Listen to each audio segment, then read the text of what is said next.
સુરત શહેર cyber crime બ્રાન્ચને ખૂબ મોટી સફળતા મળી છે.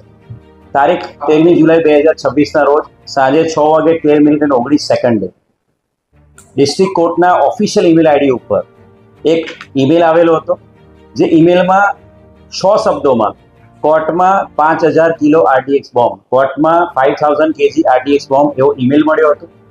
બનાવની ગંભીરતાને ધ્યાને રાખીને તાત્કાલિક બીડીડીએસની ટીમ, ક્રાઇમ બ્રાન્ચની ટીમ, એસઓજીની ટીમ અને લોકલ પોલીસ સ્ટેશન સહિત ઉચ્ચ અધિકારીઓ ડિસ્ટ્રિક્ટ કોર્ટ પહોંચી ગયા હતા અને પ્રોપર બીડીડીએસના માધ્યમથી આખું બિલ્ડિંગ થરલી સર્ચ કરવામાં આવ્યું. સાથે સાથે સાયબર ક્રાઇમના ડીસીપી એમની ચુનિંદા અધિકારીની ટીમ પણ ત્યાં પહોંચી હતી અને ઈમેલ બાબતે તમામ ડિટેલ્સ જે ડિસ્ટ્રિક્ટ કોર્ટના જે ઈમેલ આઈડી પર જે ઈમેલ આવ્યો હતો એની તમામ ડિટેલ્સ મેળવવામાં આવી હતી. અને એ બાદ સાયબર ક્રાઇમના DCP Vishakha Jain, police inspector KP Gameti અને અમારી આખી ટીમ, સાયબર ક્રાઇમની ટીમ આ જે ઈમેલ આવેલો હતો એનું ટેકનિકલ એનાલિસિસમાં લાગેલી હતી અને સાથે સાથે બનાવ અનુસંધાને એક એફઆઈઆર સાયબર ક્રાઇમ પોલીસ સ્ટેશનની અંદર ભારતીય ન્યાય સંહિતાની કલમ 351 અને 353 સાથે સાથે સાયબર ટેરરિઝમની આઈટી એક્ટની કલમ 66F મુજબ ગુનો દાખલ કરવામાં આવ્યો હતો. અને એની અંદર આ ટેકનિકલ એનાલિસિસ અને સાથે સાથે જે ટેકનિકલ એનાલિસિસના અંતે પોલીસે જે થરલી હ્યુમન ઇન્ટેલિજન્સ અને વોચમાં રહીને સાયબર ક્રાઇમની ટીમે એક આરોપી, આ બોમ્બ થ્રેટનો ઈમેલ કરનાર આરોપી રમણ રામબાબુ સતન મિશ્રા એને પકડવામાં સફળતા મળી છે.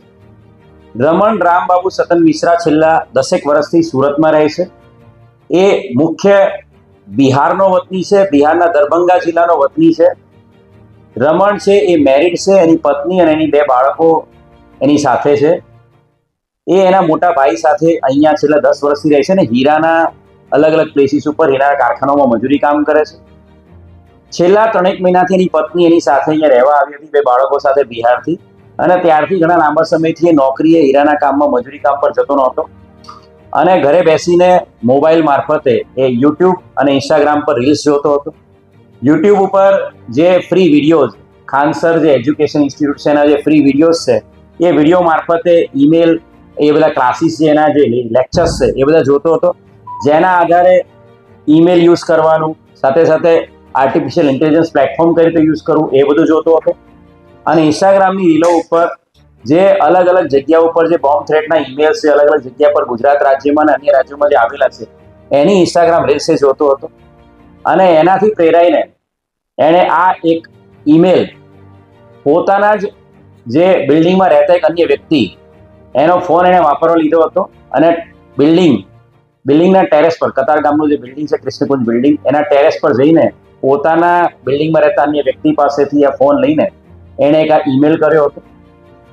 હાલ જે એની પૂછપરછ કરી છે એ પ્રમાણે એણે કન્ફેસ કર્યું છે કે આ પોતાના જે નોન પર્સન છે બિલ્ડિંગમાં એના ફોનમાંથી એણે ઈમેલ કર્યો હતો. એ ફોન તો કબજે કરવામાં આવ્યો જ છે, પણ સાથે સાથે જે આરોપી છે રમણ મિશ્રા, એનો ફોન પણ કબજે કરવામાં આવ્યો છે અને એના ફોનમાંથી સુપ્રીમ કોર્ટના ઈમેલ આઈડી પર ઈમેલ કરતો એક ડ્રાફ્ટ પણ મળી આવેલો છે. અને જેની અંદર એની પ્રાથમિક પૂછપરછમાં જે રીતે એણે ડિસ્ટ્રિક્ટ કોર્ટમાં બોમ્બની ધમકીનો જે ઈમેલ કર્યો હતો એ પ્રકારનો સુપ્રીમ કોર્ટમાં ઈમેલ કરવાની પણ એની તૈયારી હતી. એ જે સુપ્રીમ કોર્ટને જેણે ઈમેલ કરેલો હતો એની અંદર જે ડ્રાફ્ટ તૈયાર કર્યો એમાં એક લાઈન એને અંગ્રેજ હમારે કંટ્રી કો બરબાદ કરકે ગયે, અને ત્યારબાદ એની જે પૂછપરછમાં એવું કહે છે કે હું આ જ પ્રકારનો ઈમેલ કે ભાઈ અહીંયા આરડીએક્સ બોમ્બ મૂકેલો છે સુપ્રીમ કોર્ટમાં, એ પ્રકારનો ઈમેલ કરવાનો હતો. ખૂબ મોટી સફળતા બોમ્બ થ્રેટના આ જે ઈમેલ જે થયો હતો ડિસ્ટ્રિક્ટ કોર્ટ એને ડિટેક્ટ કરવામાં સુરત શહેર સાયબર ક્રાઇમ બ્રાન્ચને મળી છે. આરોપી કેટલું અભ્યાસ કર્યો છે અને આ મેલ કરવાનું કારણ શું? આ જે આરોપી છે રમણ રામબાબુ સતન મિશ્રા, એ બિહાર દરભંગાનો રહેવાસી છે. એના પિતા ત્યાં દરભંગા બિહારના ધનુવારા ગામમાં ખેતી કામ કરે છે, એની માતા ઘરકામ કરે છે. પરિવારમાં એ લોકો 2 ભાઈ ને 2 બહેન છે. એની બંને બહેનો છે ત્યાં બિહારમાં જ રહે છે અને 2 ભાઈઓ છેલ્લા ઘણા વર્ષોથી અહીંયા જ સુરત શહેરમાં કતારગામ વેટ રોડ પર કૃષ્ણકુંજ બિલ્ડિંગમાં રહે છે. આ આરોપી છે એ ઇનિશિયલી એના ભાઈની સાથે હીરાના મજૂરી કામમાં ને બધે જતો હતો અને અહીંયા ભાડાના રૂમમાં કૃષ્ણકુંજ બિલ્ડિંગમાં રહેતો હતો. છેલ્લા ઘણા સમયથી એણે આ હીરાના કારખાનામાં જે મજૂરી કામ કરતો એ બંધ કરી દીધું છે. એના પત્ની જે છેલ્લા 3 માસથી એના 2 બાળકો સાથે અહીંયા આવે છે, એના 2 બાળકો છે, એક નાનું બાળક 8 વર્ષનું ને એક બાળક 3 વર્ષનું છે. એના પત્ની જ્યારથી રહેવા આવ્યા ત્યારથી વારંવાર એના પત્ની એને નોકરી બાબતે મજૂરી કામ કરવા જવા માટે પણ કહેતા હતા અને એ કશું પણ ઘરે કરતો નહોતો. બિલ્ડિંગમાં રહેલા અલગ અલગ લોકો પાસેથી ઇન્ટરનેટ માટે હોટસ્પોટ માંગતો હતો અને હોટસ્પોટનો ઉપયોગ કરીને સતત સોશિયલ મીડિયા ઉપર, યુટ્યુબ ઉપર અને ઇન્સ્ટાગ્રામ ઉપર રીલ્સ અને વિડીયોઝ જોયા કરતો હતો. અને સાથે સાથે ઈમેલ કરવાનું, એઆઈ પ્લેટફોર્મ પર કઈ રીતે કન્ટેન્ટ બનાવવાનું એ બધું શીખતો હતો. અને આખો દિવસ એ આ જ કામ કરતો હતો. અને ઇન્સ્ટાગ્રામ ઉપર જે અલગ અલગ રીલો, જે બોમ્બ થ્રેટના ન્યૂઝ અનુસંધાને જે આવેલી હોય, એનાથી પ્રેરાઈને એ પોતે પણ આ ઈમેલ કરવા માટે પ્રેરાયેલો હતો અને એણે આ ઈમેલ કર્યો. અભ્યાસ કેટલો છે?